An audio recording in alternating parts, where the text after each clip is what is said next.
Bienvenidos a la nueva temporada de Onda PK, la mujer, el Parkinson y el Parkinson de inicio temprano. Con nuevas secciones y colaboradores que te hablan de historias de superación y que ponen su opinión y su firma a los temas tratados. Bienvenidos a Onda PK, la radio de Compé de Parkinson, gracias a Radio Buñol, en la 107.9, todos los miércoles de 14 a 15:30 horas.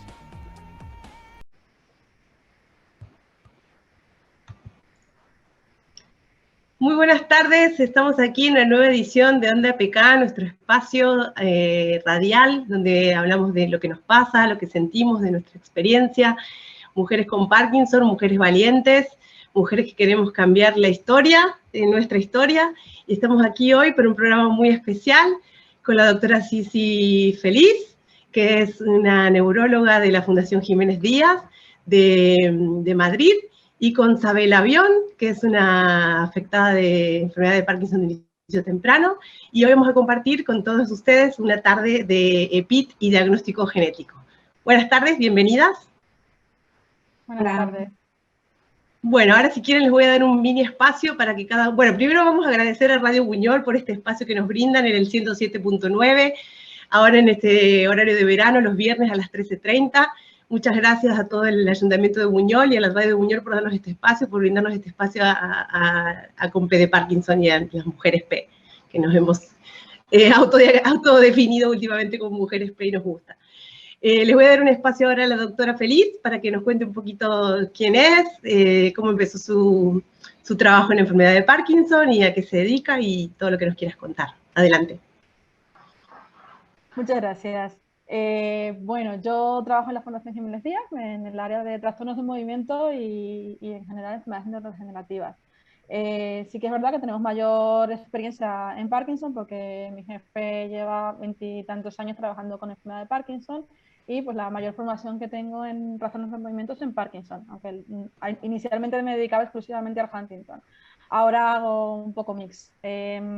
Estamos trabajando con distintos proyectos de investigación, pero sobre todo un proyecto social que, bueno, que es el que más nos tiene entretenidos ahora, que es en enfermedades neurodegenerativas en pacientes dominicanos que estamos desarrollando. Ah, qué guay, muchas gracias. Es interesante que podamos hablar porque ahora Sabela también nos va a contar un poquito de ella y de dónde está instalada físicamente. Igual podemos hablar un poquito de las diferencias territoriales o geográficas a nivel de diagnóstico. Hola Sabela, cuéntanos un poquito de ti, cómo fuiste diagnosticada, dónde estás, dónde vives. Buenas tardes, pues ahora mismo físicamente estoy en Galicia, en España. Hace 2 años que no podía venir a visitar a mi familia, pero vivo en Nueva York y allí fue donde me diagnosticaron hace 5 años y 2 meses aproximadamente, cuando tenía 38 años. Y muchas veces pues en Compé de Parkinson hemos hablado y he escrito también sobre las diferencias entre los dos países, a pesar de las muchas similitudes que hay, obviamente, pero bueno, siempre es interesante contrastar, comparar y también nos interesa mucho cómo se desarrollan las actividades respecto al Parkinson en otros países hermanos, como en la República Dominicana. Exacto, exacto. Bueno, yo como sabéis soy argentina y vivo en Barcelona y yo fui diagnosticada aquí en Barcelona, así que igual hoy podemos hacer un trípode Iberoamérica, Norteamérica y Europa y contar un poquito nuestras experiencias de cada una.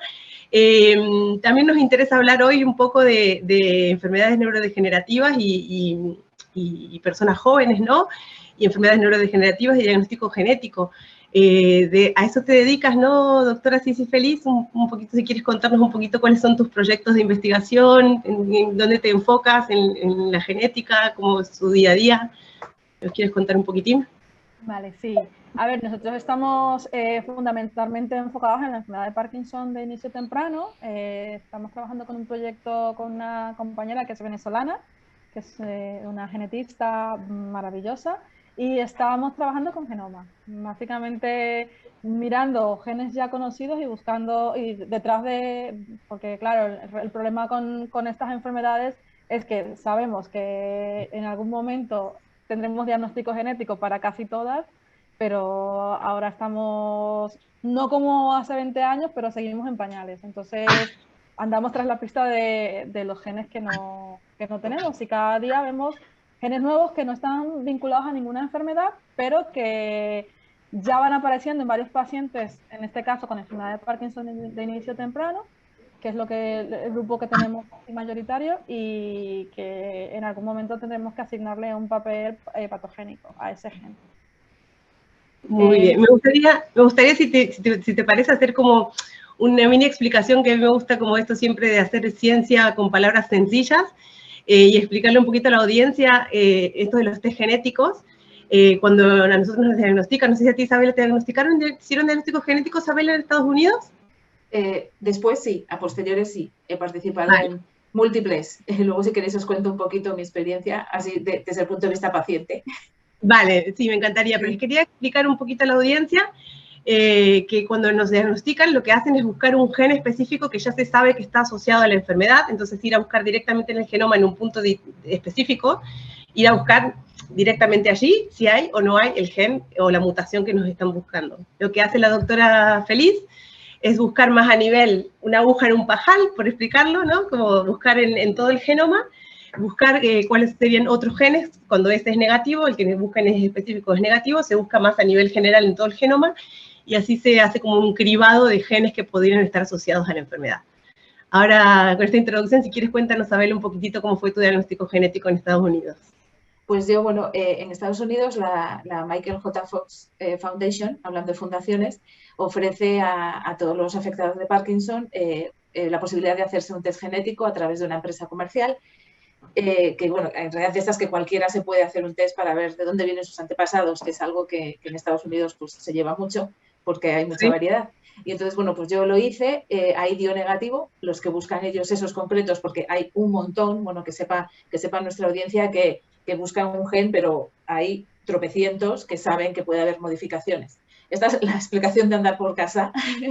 Bueno. Y luego, bueno, a partir de ahí sí que a través de mi neuróloga en el hospital que me ve allí en Nueva York, me ofrecieron la posibilidad de participar en un estudio y yo tengo el inconveniente y el defecto de que digo que sí a prácticamente todos los estudios que están relacionados con el Parkinson, así que sí, si necesitas algo, si necesitas... Igualmente yo, sí, yo también. Allá vamos, sí. Yo creo, bueno, en un paréntesis, creo que es una de las cosas que podemos hacer con relativa facilidad la gente que vivimos con Parkinson para ayudar a gente como Sisi y a sus colegas a poder pues avanzar en la investigación. Y bueno, como os decía, participé en este estudio que iba a un nivel, luego a otro nivel, iban buscando, ¿no? Ese pajar que decía Lucía, intentaban desbrozarlo poco a poco, seguían sin encontrarme nada, no encontraron ninguna mutación ni ningún gen y el estudio se quedó sin dinero.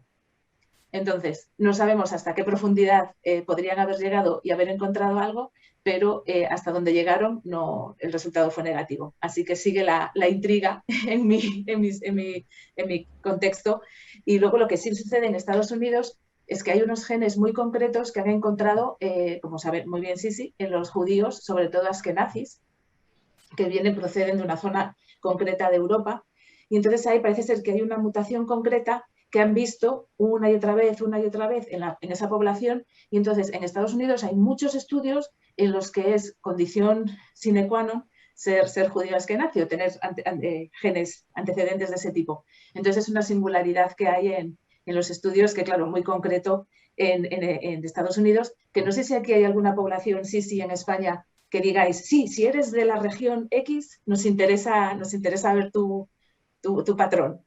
Los vascos, por ejemplo, que tienen ahí la mutación de la daldarina, donde más, en esa población donde más se ha identificado. La daldarina. Sí. ¿Y el más frecuente es la parquina? El más frecuente hasta ahora es la parquina, sí. Lo que pasa es que casi siempre la encontramos en homocigosis, o sea, en una sola dosis. Entonces es un poco... O sea, en teoría deberíamos tener la mutación en doble dosis, pero ya se sabe que con una sola mutación se puede desarrollar la enfermedad. Yo tengo un caso muy interesante de una familia. Yo empecé, ya mi jefe veía al hermano pequeño que tenía 33 años, y al año a mí me llegó su hermana, que era de mi edad, tenía 2 años más que su hermano. Y un año después me llegó su padre. Entonces, su padre los tres tienen una mutación de Parkinson. Su padre lo que desarrolló fue una demencia por cuerpos de Levick, confirmada post-mortem, y los dos hermanos tienen Parkinson. Los dos tienen menos de 40 años y el comportamiento de cada uno es diferente. O sea, es curioso cómo un gen te puede dar manifestaciones muy, muy distintas en una misma familia. Son argentinos, por cierto. Ah, sí, mira, te estaba por contar mi historia, porque yo en realidad fui diagnosticada aquí en el Hospital Clínic, y a mí me hicieron la Parkina, solamente me hicieron el gen único y me dio negativo. Pero resulta que hace un tiempo ha sido diagnosticada mi tía de 80 años de Parkinson, pero claro, tiene 80 años, y entonces esto es lo que me llama un poco la atención y te quería preguntar aquí, qué es lo que me parece curioso, que igual hay algo genético, probablemente hay algo genético, porque es mucha casualidad, ¿no? Que mi tía tenga Parkinson y yo, su sobrina, también tenga Parkinson. En estos casos así, en donde se aparece en inicio temprano y luego el típico o el de personas más ancianas o mayores, tiene validez también el estudio genético, ¿verdad? Sí, sí, nosotros con esta compañera con la que trabajamos le estamos prestando especial interés a los pacientes de inicio temprano que tienen al menos un familiar de cualquier edad de inicio con la enfermedad diagnosticada. Ah, vale, pues aquí estoy. Pues mira, mi compañera trabaja en Barcelona, de hecho, el contrabando de sangre lo hago desde aquí, pero ella trabaja allí. Pues ya charlaremos, fue genial. Y en este caso, en estos casos, ¿qué hacéis? ¿Hacéis búsqueda de genoma en toda la familia, ¿no? ¿Verdad? O más o menos para entender cómo es la búsqueda. Sí, ahora mismo estamos trabajando con 600 genes. 600 genes. Es Son como paneles de genes. Sí, es complicado, pero bueno, ya te digo, estamos viendo cosas muy interesantes, hasta ahora sin nombre, pero que en breve habrá que ponerle una identificación porque está claro que se van repitiendo patrones en distintas familias y coincide todo. Vale. Y si nos quieres contar, que también nos parece interesante, súper interesante, y estamos muy agradecidas por vuestro trabajo y súper valiente este proyecto que estáis haciendo en vuestro país, en el que están trabajando con enfermedades neurodegenerativas allí. ¿Nos quieres contar un poquito del proyecto? Pues sí, claro que sí. Claro. En nuestro país es que no hay diagnóstico de ningún tipo, o sea, genético me refiero. Yo estuve dando una conferencia el mes pasado y os pongo al día. Allí tienen tratamientos para enfermedad, no tienen tratamiento para enfermedad avanzada, ninguno. Me preguntaban que uno de los compañeros que ejerce allí que si había alguna opción para un paciente con una enfermedad avanzada cuando no tienes ninguna de las 3 terapias que tenemos. O sea, complicado, imagínate, no hay tratamiento, mucho menos diagnóstico de este tipo. Con los diagnósticos de las enfermedades neurodegenerativas, algunos pueden permitirse mandar una muestra de sangre a un país extranjero y que se haga en el país extranjero, pero el resto no tiene. Y nuestra población es una población muy pobre. Entonces, la idea del proyecto es identificar los pacientes con enfermedades neurodegenerativas hereditarias y hacer estudios genéticos con varios colaboradores que tenemos aquí. Nosotros tenemos solamente en mi provincia, que es una provincia de la región sur de mi país, tenemos identificado, en el caso de pacientes con enfermedad por acúmulo de hierro, unos 80. En Europa no llega a 70, en toda Europa, el número de pacientes con ese diagnóstico.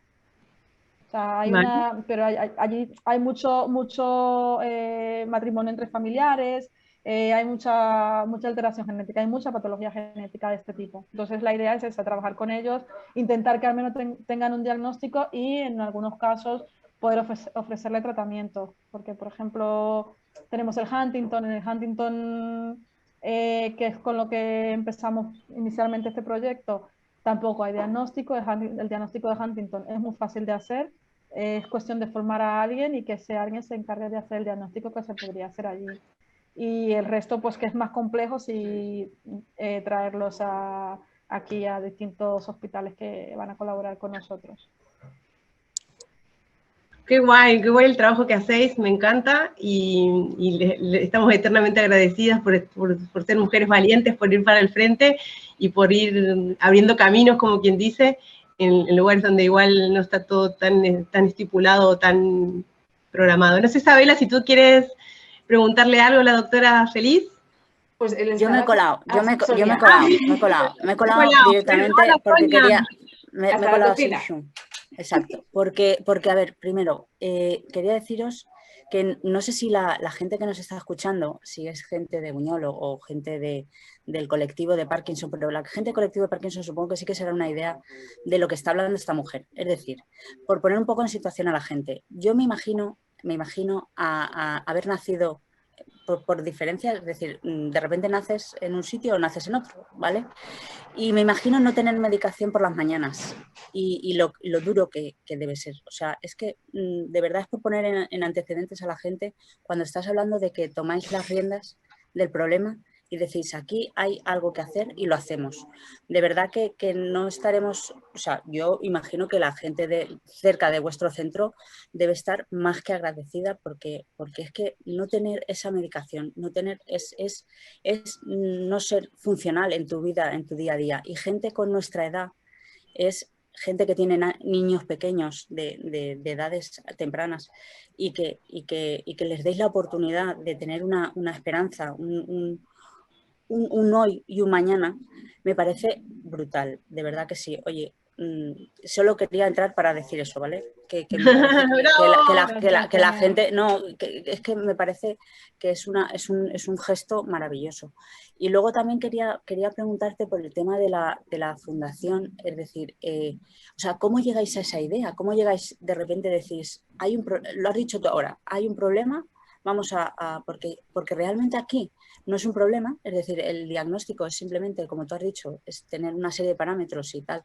Y allí, en cambio, no se hace por una serie de cuestiones y tomáis las riendas y decís, vamos a montarlo nosotras. ¿Cómo llegáis a esa conclusión? Pues mira, terminé la residencia en 2013 y ese año me contrataron para trabajar con Huntington. Yo llevaba el proyecto de el ENROL, que es el estudio poblacional que tiene el Grupo Europeo de la Enfermedad de Huntington. Y entonces, dentro de los pacientes, nosotros somos centro de referencia, teníamos en el estudio más de 250 pacientes y me empezaron a llegar familias enteras de mi país. Entonces yo al final identificamos 12 familias que viven aquí y cuando le preguntábamos, ¿pero tienes algún familiar afectado? No, allí tenemos un tío con Parkinson, otro que se suicidó, uno que dicen que está loco porque le hicieron brujería. O sea, todavía hay esos conceptos allí. Y cuando yo en ese momento conocí a esta chica y la llamé y le dije, mira, no estaba aquí ni tenía planes de venir, acababa su residencia en Cuba y se había vuelto allí. Digo, no te conozco, pero sé que somos del mismo pueblo y esto no puede ser, que estos pacientes que estén con esta enfermedad crónica tan grave y que a lo mejor no se, o sea, probablemente allí no se pueda hacer mucho con ellos, pero sí con su futura descendencia, que sigan pensando que están así porque le han hecho brujería, o porque le han hecho esto, o porque está loco, porque o sea, cosas así. Entonces ya ahí nació ese proyecto, lo de, mira, hay que ubicarlos, de hecho ya hizo visitas, porque ya te digo, están muy sectorizados, entonces nosotros sabemos dónde está el Huntington y es un pueblo que no llega a los 100.000 habitantes. O sea, que es muy fácil ir allí y te dicen, mira, el vecino, aquel, tal, o sea, te lo ubican enseguida. Y ella hizo una visita a ese pueblo y, claro, lo que se encontró allí fue una barbaridad. Entonces ya dijimos, pues hay que hacer algo. Y de ahí nace el proyecto. Pues hola a ustedes y muchas gracias. Nos encanta este proyecto y les apoyamos a la distancia. Gracias. Isabela. Sonia tiene el micrófono apagado, pero está hablando. Sí, perdona, que decía que sois conscientes de que habéis hecho el mundo un poco mejor. O sea, sois conscientes de que, no, tal cual, o sea, es que gestos como ese son los que hacen que cada día sea un poco mejor nuestro mundo. Entonces, yo creo que vuestro pueblo estará, vamos, más que agradecido, creo yo. y nosotros también porque y nosotras, y toda la claro, comunidad parkinsoniana, sí. toda la comunidad neurodegenerativa, toda la comunidad joven, todos estamos muy agradecidas. Date cuenta que en estas cosas hay alguien que tiene que dar un paso. Y vosotras fuisteis las que dijisteis, vamos a dar un paso. Si no das ese paso, no continúas. Es como que todo queda en el stand-by, ¿no? Y gracias, hija, por levantarte esa mañana y decir, voy a dar el paso, ¿sabes? Sí, no, oye, sobre todo ya te digo, o sea, esas familias que venían, digo, claro. ¿pero os pasa algo más en la familia? No, nada más, y ya tirabas y empezabas a ver cosas que, o sea, esto es un Huntington. Sí. O sea, y ahora ya se lo pasa a Isabela, que Isabela te va a explicar maravillosamente bien todos sus temas. También tengo que decir, y cosa importante que hemos dicho muchas veces, el tema de escuchar. El tema de escuchar, porque os habéis dado cuenta, es decir, la parte técnica se viene al final al tema de que el paciente es necesario, aunque no esté en la parte técnica, porque escuchando es la forma de detectar temas, ¿no? Y ellas han tenido la habilidad de saber captar todas esas cuestiones. Qué bonita historia. Escribe un libro. Qué guay. Tal cual. Es un poco momento House, momento Sherlock Holmes, esta investigación de desconfiar y de empezar a preguntar. Y bueno, yo por cuestiones de la vida y del Parkinson, pues tengo contacto con gente en otros países de Latinoamérica y lo que cuenta Sisi es un ejemplo más. O sea, hay países que están muy preparados, que tienen instalaciones, como por ejemplo Colombia, tiene algunos médicos neurólogos, tiene equipos interdisciplinarios que ya querrían en otros lugares, en los que trabajan neuropsicólogos, neurólogos, fisioterapeutas, logopedas, todos juntos, pero luego hay otros sitios como en Perú que los especialistas solo están en la capital y nuestra amiga Christine tiene que pasarse 17 horas en un autobús para ir al especialista. Y eso es un ejemplo. Luego está Elizabeth Peñate en El Salvador, que ya pues está un poco sola ante el peligro también. Nos contaba una anécdota que nos hace un poco de gracia, pero al mismo tiempo nos puede dar un poco de impresión, un poco lo que decía Sonia, ¿no? Que allí tienen el diagnóstico de la suela del zapato. Tú vas al médico, especialista si tienes suerte, y ve tus zapatos, así los pone del revés. Y si tienes uno más desgastado que otro, pues es una de las pruebas que tienen para diagnosticar Parkinson. Entonces son cosas que, bueno, puede ser un poco anecdótico, pero que también nos hace pensar, ¿verdad? En lo que decía Sonia, en las diferencias entre un lugar y otro. Luego otra colega que está en la iniciativa de la Alianza Iberoamericana de Parkinson, que verá la luz, esperamos pronto, Beatriz Navarro en Argentina, que también nos cuenta sobre su experiencia allá, con los médicos, y la situación es un tanto distinta. Pero sí que vemos esa carencia de información, pero al mismo tiempo todas estas iniciativas, como lo que contaba Sisi de República Dominicana, que es lo que nos lleva adelante. Y es increíble lo que dice Sonia, o sea, que alguien se levante un día y diga, pues vamos adelante con este proyecto, y luego empezamos a ver cómo salen como gente con ideas similares por todas partes. Eso es lo que es enriquecedor. Y pacientes involucrados y pacientes informados, como decíamos, es un tema muy recurrente, y yo te he oído, Sisi, en una entrevista con Iñaki en Vivir con Mr. Parkinson, hablar sobre el paciente que va preparado a la cita, que va con lo llamaste diario de incidencias, y yo soy defensora a ultranza de hacerlo, y para poder contaros, ¿no? Pues poder deciros, como nosotras hemos hablado 1000 millones de veces, sobre cuando nos viene la regla, que los medicamentos no nos funcionan igual de bien, y para que podáis estudiar eso cuando se pueda, cuando alguien se meta en ello así sin pensarlo, se lance a la piscina, como se están lanzando muchos colegas, y lo que le agradecemos. Entonces, pues hablando de eso todo un poco de la situación en otros países y de la importancia de ser consciente de la situación y del granito de arena que podemos aportar desde un sitio como este, con Onda PK, y también Sisi con sus pacientes, tanto en República Dominicana como en España. A mí me gustaría preguntarle a Sisi, ya que hago el enganche con la introducción fantástica que acabas de hacer de las mujeres y del ciclo menstrual.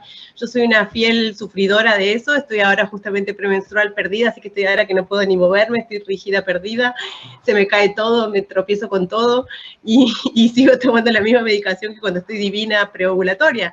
Y entonces mi pregunta va direccionada a Sisi para ver si ella ahora actualmente, a pesar de que sabemos todas de que faltan estudios, de que no está nada estudiado, que no hay nada científicamente probado y tal, y que queremos que eso cambie, por eso estamos aquí.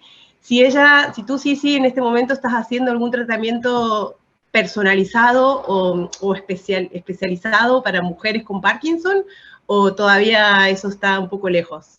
No, todavía no. Todavía no, Vale. pero más que lejos yo creo que hay que empezar, como decía Paola, que es que hay que levantarse un día y dar el paso. El problema en mi caso es que mis pacientes con Parkinson de inicio temprano, tengo una mujer, todos los demás son hombres. Sí, la verdad es que sí, es curioso, bueno, no es curioso, es que la mayoría de las chicas las tiene mi jefe, porque no sé, la distribución es así, una él, una yo, y a mí me caen los varones. Entonces, Vale. la verdad es que tengo poquitas. Vamos, tengo una, que es esa que os conté, que la historia familiar de esta chica. Entonces, pero sí, lo voy a plantear. La próxima, me incorporo el lunes a trabajar y lo voy a plantear, porque sí que lo he escuchado varias veces. El otro día lo hablaba con Jess, por ejemplo, y lo estuve revisando para una entrevista que me hicieron. Y hay mucha evidencia, pero no hay muestras poblacionales que se hayan revisado a conciencia. Bueno, ya te ofrecemos y te volvemos a ofrecer. Sabela y yo estamos aquí, cuerpos para la ciencia, sí. Cuerpos y cerebros para la ciencia, así que encantada vamos a estar de colaborar contigo. Me gustaría también, hago así asociación libre, pero un poco que tú hablaste de los estigmas sociales, ¿no? Y de los estigmas sociales con enfermedades neurodegenerativas. Me gustaría un poquito a ver si Sabela nos quiere contar, a ver si tuviste tú, Sabela, con tu diagnóstico, algún estigma social o alguna experiencia con estos estigmas sociales, y luego que nos cuente Sisi también un poquito de sus pacientes, cómo viven esto del estigma social de las enfermedades neurodegenerativas.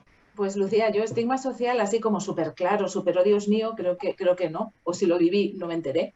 Pero sí que la típica persona que te das cuenta de que tardas demasiado en sacar la tarjeta de la cartera, que tardas demasiado en rellenar un papel, que tratas. Y uno de los ejemplos más así recientes, que acabó convirtiéndose en algo positivo, ya spoiler, fue en un aeropuerto, que claro, al viajar, ¿no? Pues os podéis imaginar, o todos nuestros oyentes se pueden imaginar el descoloque que supone viajar muchas horas y con diferencia horaria, ¿no? Entonces el cuerpo ya no sabe si es mañana, tarde o noche, y la dopamina tampoco sabe ni si sube ni si baja. Y bueno, pues estaba en el aeropuerto haciendo una escala y estaba off total, aparte había tenido que correr, lo típico. Y bueno, pues el señor de seguridad, al pasar los rayos X, me dijo, no, señora, tranquilícese, no se ponga nerviosa. Y bueno, primero señora, que todavía una no se acostumbra. Bueno, señorita sería peor, pero bueno. Y entonces le dije, no, si no estoy nerviosa, estoy bien. Y entonces aproveché y dije, bueno, pues voy a aprovechar para explicarle. Dije, no, es que tengo Parkinson. Entonces, no, por más que quisiera, no lo podría evitar. Y entonces me miró así y claro, se quedó un poco en shock, porque claro, pero bueno, yo creo que ese día, creo que aprendió algo. Tampoco quiero decir que le di una lección, pero creo que es importante en nuestra visibilidad, en nuestra tarea de visibilidad que tan presente tenemos. Pero ya os digo que grandes momentos así de estigma, ¿no? Luego también he hablado y he escrito sobre el trabajo, que tampoco he tenido problemas, que no es el caso siempre, como bien sabemos. Pero bueno, afortunadamente, ya os digo, si ha habido algún ejemplo, no fui consciente, con lo cual también... Estaba distraída. Estaba distraída, sí. Genial. Pero sí que hay otras personas que quizás no ha sido el caso. Sonia, ¿estás pidiendo la palabra por ahí? ¿Puede ser? ¿Quieres contarnos tu experiencia sobre el estigma social? Sí, te cuento. No a lo mejor en mi caso, pero sí que, claro, vosotras lleváis menos tiempo y a lo mejor los síntomas que todavía tenéis no dan todavía para que la gente, o socialmente, digamos, haya algo destacable en tu conducta que haga que seas rarito, ¿vale? Como me decían a mí.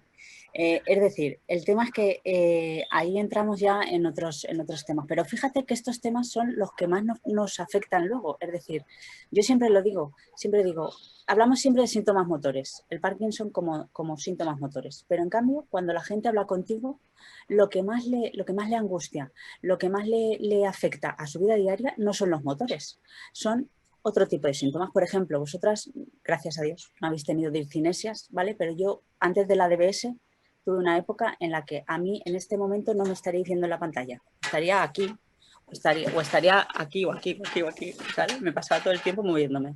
Entonces, esto no es un síntoma a priori grave, o no te lo presentan como un síntoma grave, pero sí que es un síntoma que socialmente te afecta mucho, ¿vale? Y la gente que me está escuchando que haya tenido discinesia sabrá a lo que me estoy refiriendo. Es decir, tú no puedes ir a un restaurante y la gente no puede evitar mirarte porque te mueves tanto que no puede evitar mirarte. Entonces, Perdón, yo voy a hacer un inciso porque sigo explicando a la audiencia que quizás hay audiencia que no es parkinsoniana y que igual no saben lo que son las discinesias.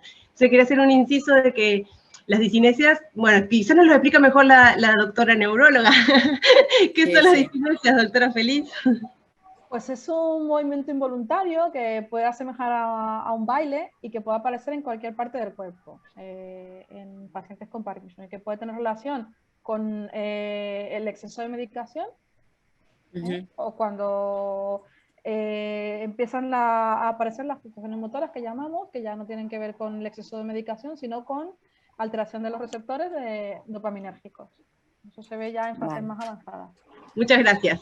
Perdón, Sonia, no, tienes razón porque es un programa de radio y yo me estaba olvidando de lo más básico, ¿vale? Es bailar sin querer, ¿no? Es como estar bailando sin querer. Mira, yo por ejemplo, mi parte del cuerpo que se me movía era la parte de la cabeza, ¿vale? La parte, entonces es como estar hablando contigo y estar todo el tiempo así. Entonces, primero, la gente que va contigo, tus hijos, por ejemplo, os voy a poner un ejemplo muy claro, tus hijos pues de repente ven que su madre hace cosas que antes no hacía, ¿vale?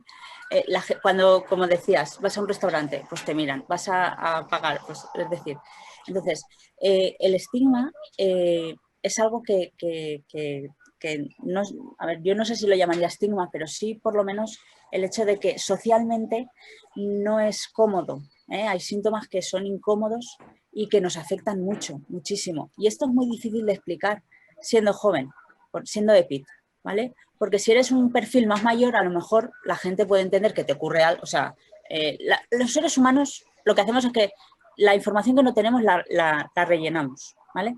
La rellenamos. Entonces, ¿qué ocurre? Que yo puedo pensar de una persona mayor que puede tener otras cosas, pero de una persona joven, como no asocio a que pueda tener Parkinson, me imagino un montón de cosas, como por ejemplo, muchas cosas, ¿vale? O por ejemplo, a mí me han dicho, o por ejemplo, alguien me dijo en alguna charla de estas, me decían que había gente que pensaba a lo mejor que habían bebido o que por el tema del equilibrio o del, ¿vale? Es decir, y eso a nosotros nos afecta muchísimo porque es algo que nos preocupa a nosotros y a nuestras familias.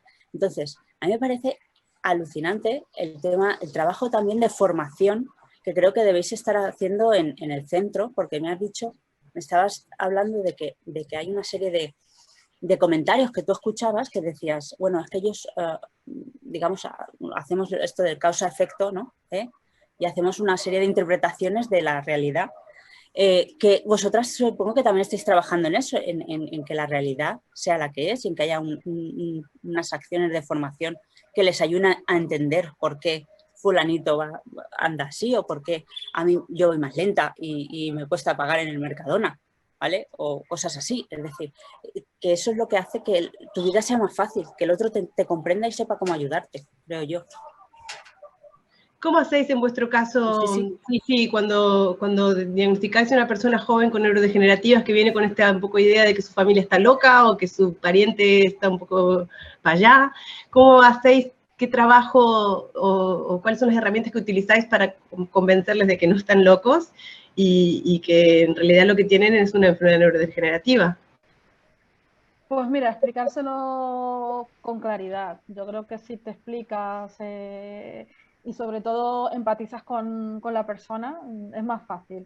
Nosotros sí que insistimos mucho en explicar este tipo de cosas, que no les dé vergüenza, que nos cuente, porque si el paciente se abre, si la persona se abre, todo fluye. Entonces, es muy importante lo que decía Sonia, yo al principio, cuando estaba formándome, que roté la unidad de trastornos del movimiento con mi hoy jefe, a mí me angustiaba ver a la gente moviéndose.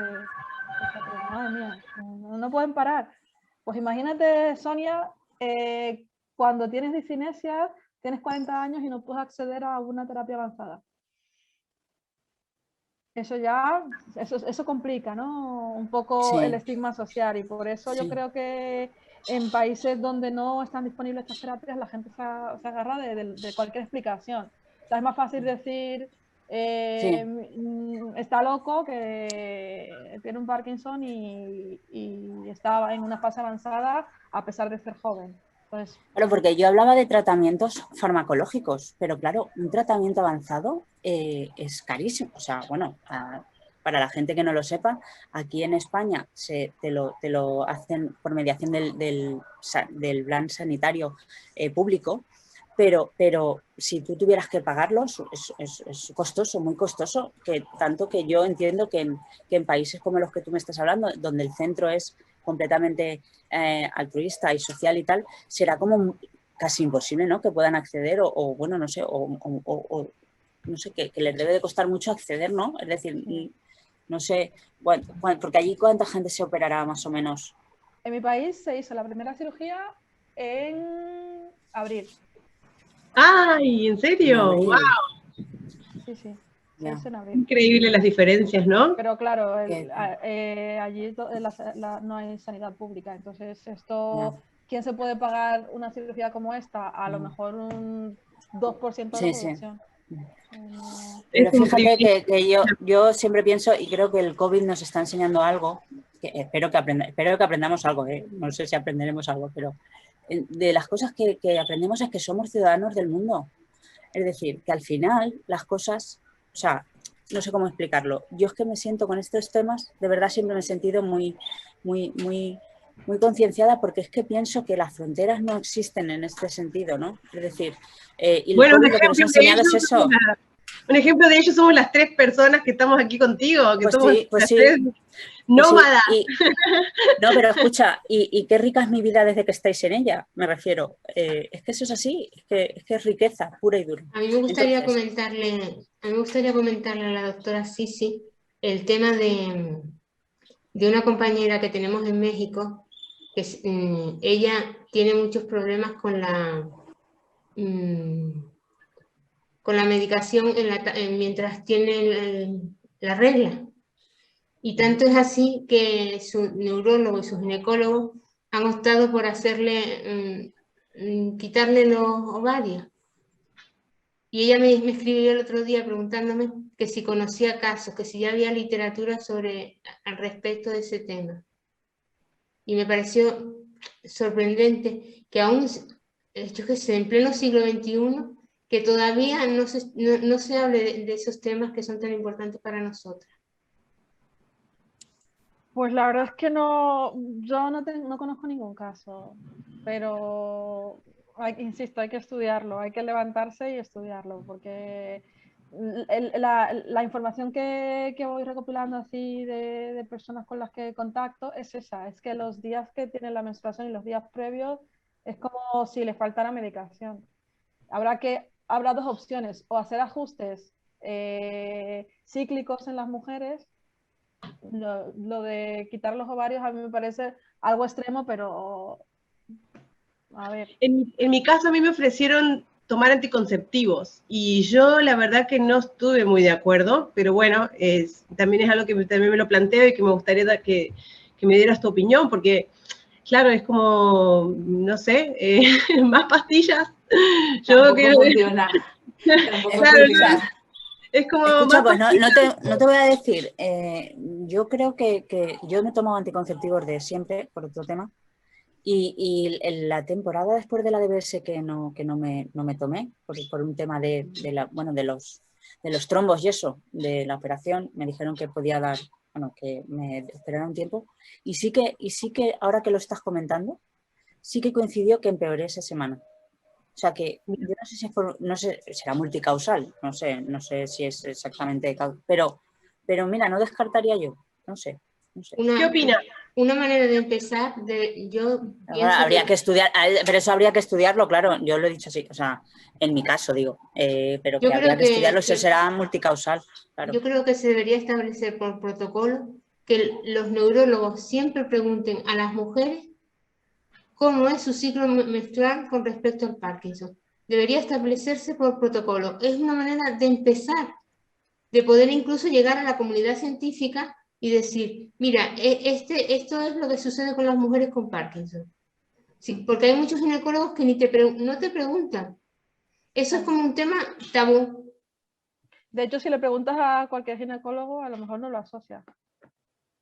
No, yo creo que no. No. Yo creo que no. Pero eso es una Pero muy buena idea, una campaña Sí. a favor de, aparte Sí. de hacer los ejercicios de tap-tap y de no sé qué, no sé cuánto, si es mujer, preguntarle cómo es el... Sí. Yo creo que hay, más allá del Parkinson, creo que hay un desconocimiento en la comunidad de mujeres de nuestro ciclo menstrual y del poder que tendríamos conociéndonos. Y yo realmente me he estado estudiando últimamente sobre mis 4 yo. Yo digo que tengo 4 yo porque todas tenemos 4 yo cuando estamos en los ciclos menstruales. La ovulatoria, la premenstrual, la menstrual y la preovulatoria, y estamos diferentes, sentimos diferentes, pensamos diferentes. Pues añádele uno más, que es el Parkinson.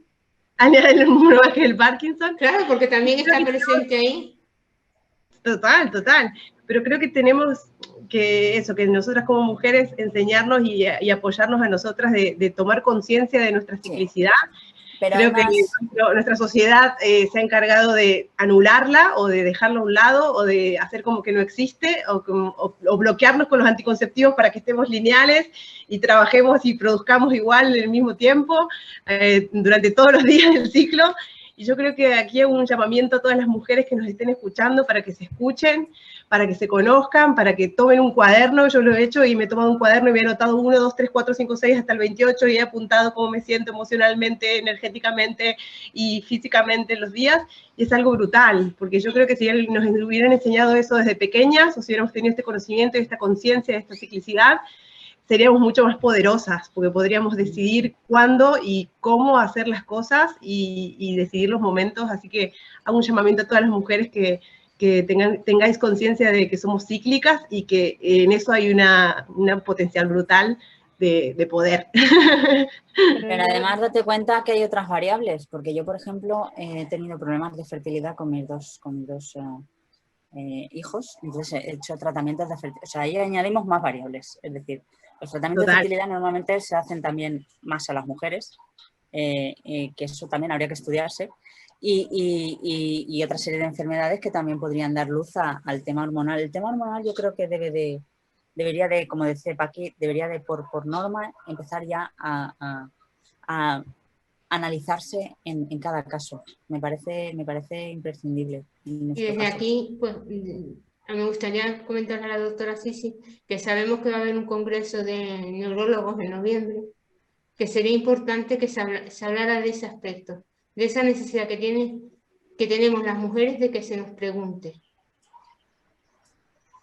Tomo nota y también lo voy a pasar a mis compañeros. Pero también es muy importante que si tu neurólogo no te lo pregunta, que lo digas. Porque es verdad que yo nunca lo he preguntado, pero tampoco he escuchado a ninguna paciente comentarlo. Ni cuando cuando yo pasaba la consulta con mi jefe, ni ahora, aunque insisto, mis pacientes son casi todos hombres, pero nadie nunca me ha dicho cuando tengo el ciclo menstrual, cuando estoy con la menstruación, estoy peor o necesito más medicamentos. O sea, que es muy importante que esto se... Hacen falta más foros. Hacen falta más foros como los de... Voy a parafrasear a Paqui, que siempre dice: escucha a un paciente y ayuda a 1.000.000. Efectivamente. Sí. Claro, es que yo ese empeoramiento que tenéis durante la menstruación no lo conocí hasta abril, que hablé con Jess y me lo contó. Y digo, "Oh, pues esto sí que o sea, te revisas lo de la afectación hormonal y el comportamiento del tratamiento de la enfermedad de las mujeres, que es ligeramente distinto al del hombre, pero no lo había escuchado directamente en ninguna persona con la enfermedad. Pues Yo había hecho una... esto lo venimos hablando desde que empezamos con P de Parkinson allá por el mes de noviembre del año pasado. En las tertulias que solemos mantener nosotras semanalmente, venimos comentando este tema, que incluso a quien nos dio una menopausia precoz, como me pasó a mí con 46 años, a los 2 años me diagnosticaron el Parkinson. Otras comentan que según han dado a luz, les ha dado el Parkinson.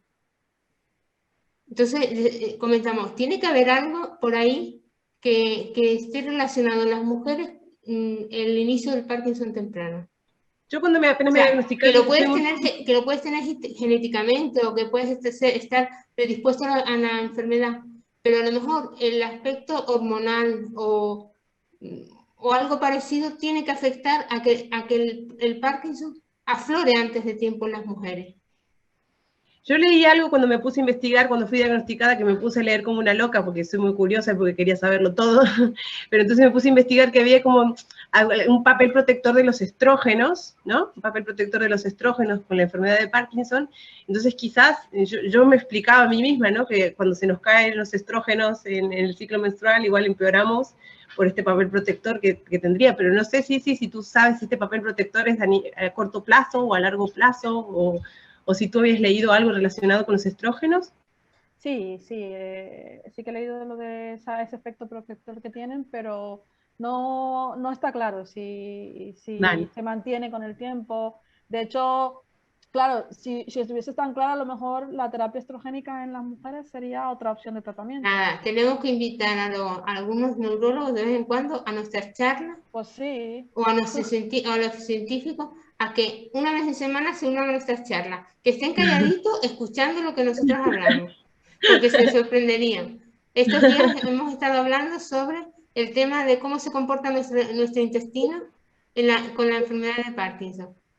Y le comentaba precisamente a Ariadna Laguna, la científica, digo, si nos hubieras oído hablar, Ariadna, hubieras pagado por estar presente, porque las conversaciones que mantenemos, cualquiera de los científicos estaría alucinando, porque aparte de que ya nos comportamos como pacientes expertas, que hablamos que si la microbiótica, que si la dopamina en el intestino, cómo fluctúa, o sea, es increíble.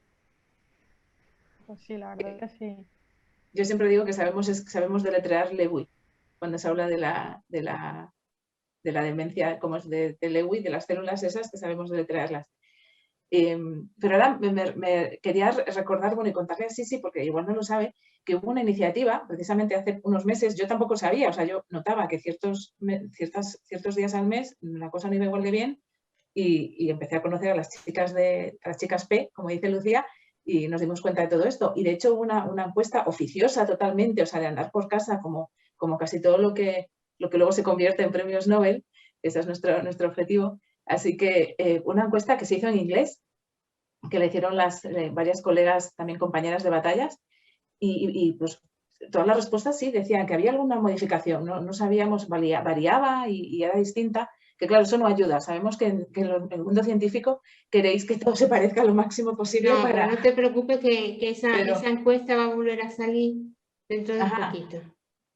¿Ves? O sea, que hemos plantado una semillita, como otras tantas, y como la de la doctora Feliz en República Dominicana, y esas semillitas son las que se convertirán en tulipanes a lo largo de nuestro caminar. También una cosa que a mí me gustaría llamar la atención es cuántas veces nos cambian a nosotros de medicamentos y nos sobran cajas de medicamentos que tenemos que dejar en la farmacia. ¿Por qué esos medicamentos no se destinan a estos países pobres? Espera, ahí te voy a contestar yo una cosa. Ah, ¿lo sabes? Sí, te cuento la movida. Es que en otro programa que teníamos tuvimos esa cuestión y estuvimos mirando legalmente este tema. Entonces, legalmente no es nada, te lo digo antes de que digamos nada a nadie, ¿vale? No, yo sé que no se puede. Porque sepamos de lo que va. Las industrias lo pueden Ahí voy yo, hacer. ahí voy yo. Es decir, el tema es, era lo que yo decía al principio, es decir, ¿por qué nos centramos en poner límites al mundo? Es decir, a la salud. La salud es salud y a la salud afecta a todos. Le afecta a mi vecino, me afecta a mí. Y eso lo hemos aprendido con el COVID, es así tal cual. Entonces, deberíamos hacer todos pero no un particular, porque un particular no se puede, repito, no se puede, porque no vaya a ser que alguien de repente tenga la idea. Claro, que sepan que es no un se puede tema prohibido, que no se puede enviar medicamentos a otros países. En cada país hay una legislación competente respecto al tema sanitario, entonces lo que aquí a lo mejor está aprobado, a lo mejor en otro país no es así o tal. Entonces, pero sí que para la gente que me está escuchando, como tú dices, las grandes farmacéuticas, porque no han hecho, claro, yo estoy hablando de cosas así como muy ideológicas, pero de verdad es tan difícil el ser generoso. El ser generoso, exacto. El hacer un compendio de un comité. No sé, ganar un poquito menos, simplemente ganar un poquito menos y ser más solidarios con la humanidad. Es que yo me imagino por las mañanas sin esa pastilla para aquí, arrastrándome por el pasillo. Sí. Y de verdad que es que no lo entiendo, no lo entiendo. ¿Tienes alguna idea de cómo podemos colaborar con tu proyecto? La verdad es que visibilizando. Yo creo que cuanto más visibilicemos porque como decíamos al principio, no hay mucho estigma con las enfermedades neurodegenerativas. Muchas de estas enfermedades neurodegenerativas son enfermedades raras, enfermedades de baja prevalencia. Entonces, cuesta diagnosticarlas porque a lo mejor no te apetece ir al médico, porque no quieres, porque te da vergüenza, porque te vas a quedar sin trabajo. O sea, son muchos los factores que tenemos a la hora de diagnosticar estas enfermedades. Entonces yo creo que cuanto más visibilidad le demos, incluyendo al Parkinson de inicio temprano, que yo creo que es el que más nos cuesta diagnosticar, cuanto más visibilidad se le dé, pues más acceso tendrá la gente. O sea, oye, apúntanos a lo que quieras, me refiero. Lo que sí me gustaría, doctora, es que nos pudieras escribir un artículo pequeñito hablándonos del proyecto para nosotros poder compartirlo en nuestra web y que se sepa. ¿Cómo se llama? Que no lo has dicho. Perdona, ¿cómo se llama? ¿Cuál es el nombre del centro? Neurogen. Pues exacto, que nos hables del proyecto Neurogen para que sea conocido y que si hay alguna posibilidad de que alguien quiera colaborar con el proyecto, haciendo donaciones o lo que sea, pues que se sepa que está ahí. E incluso gente en República Dominicana que a lo mejor no sabe que existe el proyecto y gracias a que le damos un empujoncito, sí, yo qué sé, los que tengamos familia, amigos, colegas, compañeros allá, pues darle la visibilidad de la que hablamos, que muchas veces es más importante casi que muchas otras cosas. En medicación, bueno, hemos hablado muchas veces de las diferencias, yo no entro de coste, porque ese es otro tema del que tampoco voy a hablar, pero de dosis, por ejemplo, mi neuróloga, yo me vine a España ahora 3 meses y me vine cargada de mi medicación, claro, pero con un justificante que ponía, es mi medicación que tomo todos los días por si acaso, por lo que contábamos, ¿no? Y es que ella misma me dijo, es que las dosis son unas cosas a veces que la composición puede ser un poco distinta y entonces eso son cuestiones importantes que también tenemos que tener en cuenta, sin entrar en grandes debates sobre farmacéuticas y demás. Pero hablando de farmacéutica, he pensado en los medicamentos que se usan, que de repente se dan cuenta que se usaban para una cosa, para una enfermedad en concreto, y de repente los médicos os dais cuenta, uy, pues a este paciente le funciona para el Parkinson. Eso también, por ejemplo, ¿verdad? Cuéntanos un poco, ¿qué pasa en esos momentos? Pues mira, es curioso, la mantadina es un antigripal. Inicialmente era un antigripal. De hecho, mi madre cuando viene alguien de allí siempre me manda antigripal y lleva mantadina. Yo el antigripal que utilizo lleva mantadina. Pero sí que se vio que en pacientes con enfermedad de Parkinson mejoraba porque es un medicamento que tiene que ver con la transmisión del glutamato y mejora los síntomas. De hecho, es uno de los principales tratamientos allí ahora en pacientes con enfermedad de Parkinson. De hecho, a dosis muy altas, que nosotros aquí ni nos plantearíamos. Pero claro, aquí tenemos otras opciones y allí no. O sea, que eso que decías de la dosis también depende un poco de la disponibilidad de distintos fármacos, Claro. del acceso a los distintos fármacos. Sí, Totalmente. eso lo comentaba yo el otro día a mi neurólogo. Le comentaba que era curioso, porque yo soy propensa a que de vez en cuando tenga diarrea. Y cuando me dan las diarreas y me mandan, no, perdón, aparte de la diarrea, soy propensa a tener infecciones de orina. Y cuando me mandan para la infección de orina, me mandan antibióticos, es cuando después me encuentro mucho mejor del Parkinson. Como si el medicamento lo asimilara mucho mejor. Y por lo visto es porque en el intestino, con el tema del antibiótico, se limpia. Y es que esos días después me encuentro, una semana después de tomar los antibióticos, digo, pero qué bien estoy. Estoy como si empezara de nuevo con la medicación. Claro, ahora se habla mucho del sobrecrecimiento bacteriano. Y de hecho La hay centros microbiota. donde están tratando el SIBO, el sobrecrecimiento bacteriano, con antibióticos y, claro, mejora la absorción de la medicación. En tu caso, doctora Feliz, ¿tienes algún paciente en el que estás haciendo este tratamiento o todavía no tampoco? No, De momento no. de momento no. Muy bien. Como has visto, somos pacientes expertas, ¿no? Expertas y que me estáis dando unas ideas aquí, que de aquí está saliendo mucho tema interesante, la verdad. Bueno, escucha, ¿por qué no has desayunado con nosotras? Desayuna un día con nosotras y verás. Bueno, eso... Te vas con el Te libro. hacen el análisis. Desayunos Que ahí acudo antioxidantes. en Desayunos la diferencia antioxidantes. horaria. Sí. Sí, sí, sí. No, Oye, pero una eso es pregunta tengo yo. importante. Sí, sí. ¿Qué tipo de proyectos hacéis en el centro? O sea, ¿qué tipo no sé, de actividades o de la gente que se acerca allí, qué es lo que encuentra? Nosotros ahora solamente tenemos allí la psiquiatra. Entonces, el Muy contacto importante, es señores. directo con ella. Nosotros no Sí. tenemos todavía, hasta diciembre, que ya se lanza de forma oficial, Sí. no tenemos más que a Ángela, que es la psiquiatra, trabajando allí a tope. Sí. Pero la gente ha cogido bien la idea y tal, o en la Sí, zona. bueno, nos escribe un montón de gente contándonos sus historias, hacemos videollamadas de momento desde aquí. Ah, qué bueno. Y hablamos con pacientes, con familiares, la gente está muy sensibilizada, muy sensibilizada. Bueno. Es A importante la próxima porque... videollamada que inviten a Lucía y así, esto que decías claro, tienen un ejemplo de una señora médica, que es una señora con su carrera médica, y entonces, claro, ahí rompes esquemas respecto al tema que hablábamos antes de las interpretaciones que hacen algunos. Pues ven una señora que dicen, ostras, ahí les rompes completamente el esquema. Dicen, Una señora que tiene vergüenza también, tiene mucha vergüenza. Hoy, por ejemplo, que fui a firmar mi contrato MIR, que estoy muy contenta porque por fin voy a tener mi contrato MIR, mientras rellenaba los papeles y escribía ahí que no podían escribir, que parecía una letra de una niña de 3 años, y la gente me miraba como, ¿qué le pasa a esta que está escribiendo? Sentía vergüenza. Ahora cuando hablaban de la vergüenza digo, ¿es algo que te pasa en algún momento? Pero no lo has dicho, tengo Parkinson, esperar un momento, ya está. ¿No? No lo dije todavía, porque lo voy a decir, lo estoy hablando, yo lo hablo siempre, lo digo siempre.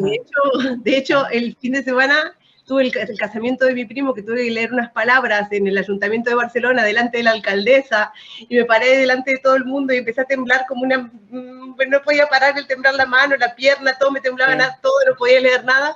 Tuvo que venir mi hermana, agarrarme así, agarrarme de la cintura, rodearme, agarrarme los papeles, y leí con mi hermana abrazándome así, sosteniéndome el brazo. Y bueno, son cosas que vivimos el día a día las personas que tenemos estas enfermedades neurodegenerativas y tenemos que aprender a lidiar con ello. Yo creo que vas aprendiendo un día Sabela me preguntó, dice, dime un tip para hablar en público, ¿vale? Y yo le dije, decir que tengo Parkinson, nada más empezar la exposición. Lo viste, digo, estoy nerviosa y tengo Parkinson. No, porque era lo que te comentaba al principio, es decir, la gente cuando no sabe qué te ocurre y ve que hay algo que no le cuadra, se inventa cosas, o sea, interpretamos, somos así los humanos, somos así de curiosos. Entonces tú, nada más empezar, o yo por lo menos, yo así ya me quedo tranquila y veo que la gente se relaja también, entonces ya te ven que te mueves como pero ya dicen, bueno, como tiene Parkinson, entonces ya después todo el mundo va al contenido. Yo salgo allí con mi boli y digo, buenas, tengo Parkinson. Si ves que me muevo mucho, tranquilos, que es del Parkinson. Y ya está. Y luego ya. Y eso te da un relax. Lo voy a apuntar. Claro, y otra cosa que también aprendí es como poner las manos así, o así, Así. o así. Claro, lo que pasa es que cuando te mueves en todo el espacio, ya lo de aunque hagas así da lo mismo, porque tú vas tipo... Pero bueno, son pequeños trucos que a cada uno le van. ¿Verdad, Sabela? Eso estuvo bien, lo de los tips estuvo Sí, bueno. eso estuvo bien, porque no era, son de estas cosas que dices, bueno, aparte de lo que ya hago yo, ¿qué otras Sí. cosas hace la gente? Y qué otras cosas ¿Sabes qué hace hago la yo? gente como yo. El tip mío, como yo tengo el rígido, hay Ujú. veces que me quedo en plena calle, que los pies no quieren caminar. Ujú. Entonces, sobre todo el pie izquierdo, eso le pasa al izquierdo. Ujú. Tengo una bolita de collares y la meto en el zapato, en la almohadilla que se forma el huequito debajo de los dedos. Y me meto ahí la bolita. Entonces, al caminar, mi cerebro siente que ahí hay una bolita que está molestando. Y se distrae y se concentra en la bolita y no en que no puedo dar paso. Y empiezo ya a activarme y a dar paso. Tips para todo el mundo. La doctora Feliz apuntando secretos para sus pacientes. Yo tengo un amigo que a su suegro le cantaba la marcha Radetzky, la de Año Nuevo, la de ¿Ah, sí? para que caminara. Sí, cuando tenía Y caminaba, me refiero. Y caminaba porque se distraía. Decía, uy, pero es curioso el cerebro. Sí. Es curioso. O sea, tú le dices, pero muévete, Paqui, mueve esas piernas. Mi marido dice, venga, camina. Y yo, no, si es que no puedo, pero venga. Digo, espérate tú, sácame la bolita del bolso, me saca la bolita, me la pongo en el zapato. Y como el cerebro automáticamente, como si era, cojones, ¿qué tiene con el zapato que me está molestando? Y empiezas a caminar. Mi jefe siempre muestra cuando habla de Parkinson un paciente que está totalmente bloqueado, que no puede andar, que le ponen una pelota de fútbol y entonces empieza a patearla y se va pateando y le ponen la pelota y va pateando la pelota.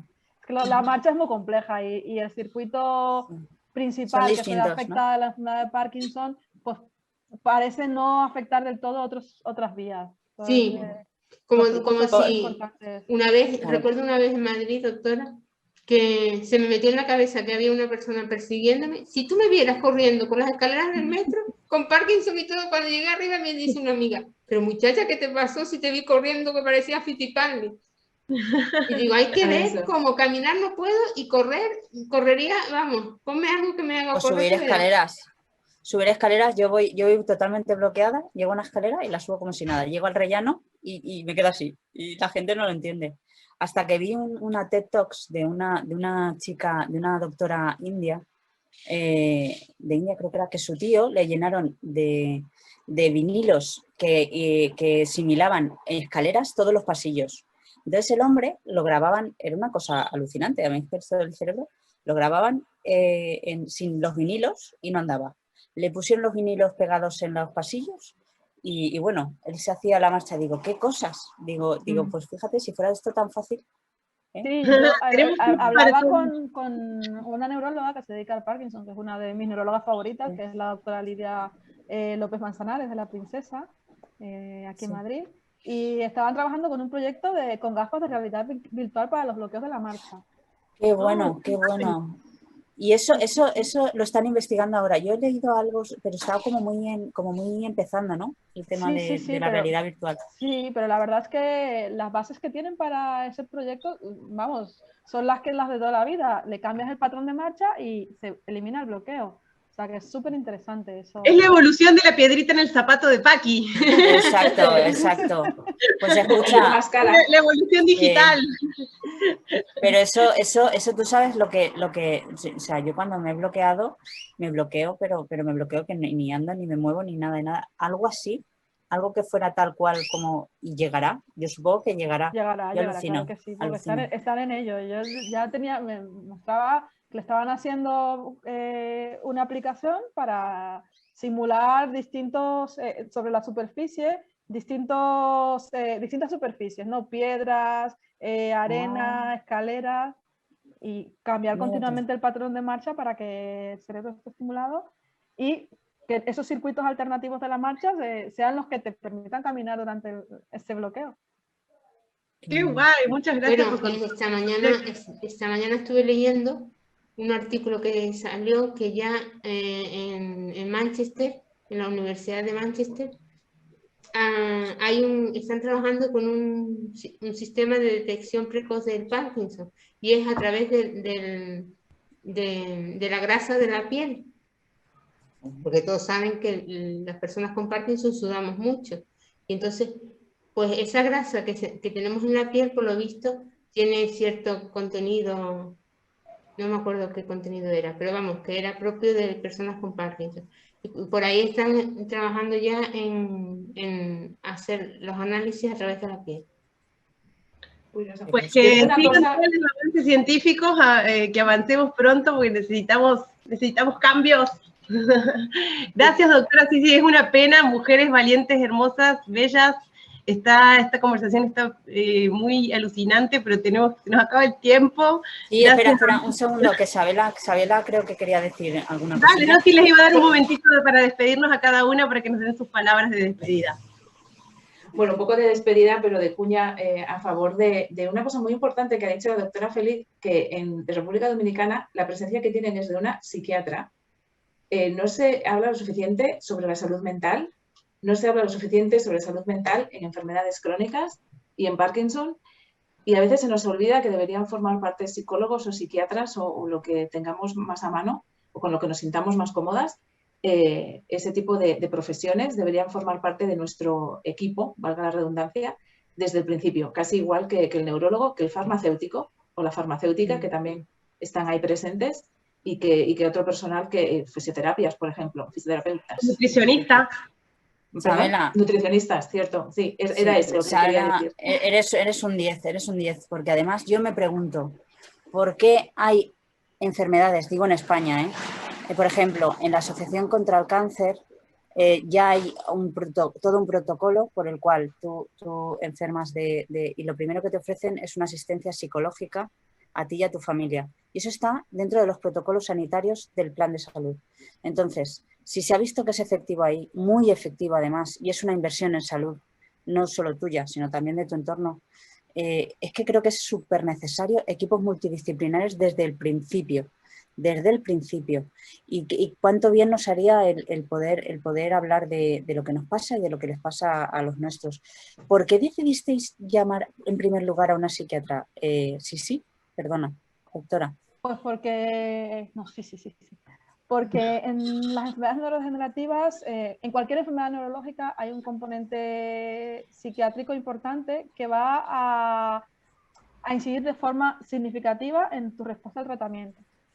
Entonces, si no manejas la parte emocional que acompaña a cualquier enfermedad neurológica, y digo neurológica porque es a lo que me dedico, pero yo creo que cualquier enfermedad implica una afectación emocional importante. Si no hay un manejo de las emociones, por mucha terapia que tengamos, por muchos avances de los que pongamos para el tratamiento, no va a funcionar del todo. Entonces, yo creo que es fundamental contar con un psiquiatra que conozca estos temas. Nosotros, por ejemplo, en mi hospital tenemos un neuropsiquiatra que se dedica a pacientes con enfermedades neurodegenerativas exclusivamente. Entonces, nosotros cuando tenemos un paciente con Parkinson, a Miquel, porque es el que trabaja con esto. Entonces, él está muy sensibilizado, él sabe lo que necesita este paciente y es el que yo creo que marca la evolución que va a tener el paciente. Total. Nos encanta el enfoque. Se habla poco de los síntomas no motores de la enfermedad de Parkinson. De hecho, hace un tiempo me llamaba una colaboradora vuestra y me decía, no sé qué me pasa, estoy bien, me puedo mover, pero no me apetece. Apatía. Pero escúchame, se habla poco en los ámbitos técnicos, porque en los ámbitos sociales de pacientes no hablamos de otra cosa. O sea, en nuestras conversaciones claro, entonces no nos pasa que el 90% de las cosas de las que hablamos son esas. Claro, o sea, pero yo, por ejemplo, voy a un congreso de Parkinson y hablamos de síntomas motores, de complicaciones, de terapias. Y los síntomas no motores están ahí, alguien los menciona, pero no nos centramos en esos síntomas. Es que son, os animamos que lo hagáis.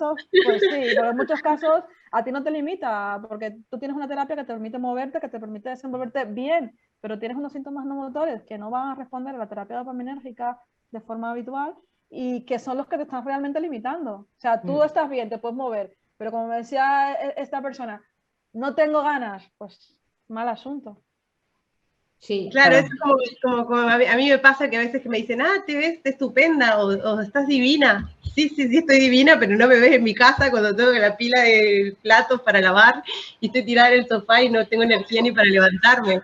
Otra cosa que yo suelo hacer cuando me entra esa especie de apatía, que no tengo muchas ganas de hacer nada, es coger un folio en blanco y ponerme a dibujar. Me obligo, y además nos recomiendo a todos los pacientes que se obliguen, que no dejen que esa apatía sea superior a nosotros, sino que pues escribamos, pintemos, hagamos mandala, lo que sea, pero que no dejemos que nos venza esa apatía, porque esa apatía nos puede llevar a una depresión. Claro. Yo podría decir de todas vosotras menos apatía, ¿eh? Porque yo no sé paráis, que, no yo sé que paráis, no- yo vamos, no paro. Mira, yo una tengo cosa... Parkinson rígido, sí. Y te puedo asegurar que a veces parezco una muñeca de esas, ¿te acuerdas de las muñecas que le dabas cuerda? Y que caminaban como... chuc, chuc, chuc. Bueno, yo a veces para caminar así... chuc, chuc, chuc. Caminando de esa manera, yo hago de comer, preparo la lavavajillas, recojo las camas, porque la actividad, por muy lenta que vaya, es fundamental para nosotros, en la organización, el mantener nuestro cerebro activo. Total. Bueno, muchas gracias a todas por vuestras aportaciones. Desde acá largamos un deseo al aire de que haya una comunión entre las tertulias científicas y las tertulias entre pacientes, que lleguemos a una unión, que podamos escucharles y que nos escuchen y que así podamos avanzar en todo esto que nos compete. Muchas gracias a todos por nuestro tiempo, nuestra audiencia, por estar ahí, a pesar del calor, acompañándonos. Y no sé si quieren saludar, darles un saludo a nuestra audiencia. Yo desde mi parte les mando un saludo, un buen verano para todas y un besito. Nos hago bien con el sudor. Yo quería cerrar diciendo una frase que siempre digo cuando hay gestos como los que la doctora comentaba, que decía que cualquier camino empieza con un paso, hasta un camino de 10.000 kilómetros siempre empieza con un paso. El día que te decides a dar ese paso, ese día has cambiado el mundo.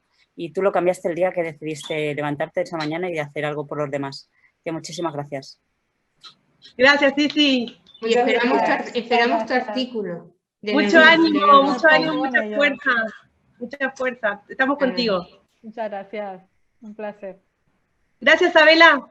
Gracias a todas. Gracias. Un placer. Un besito para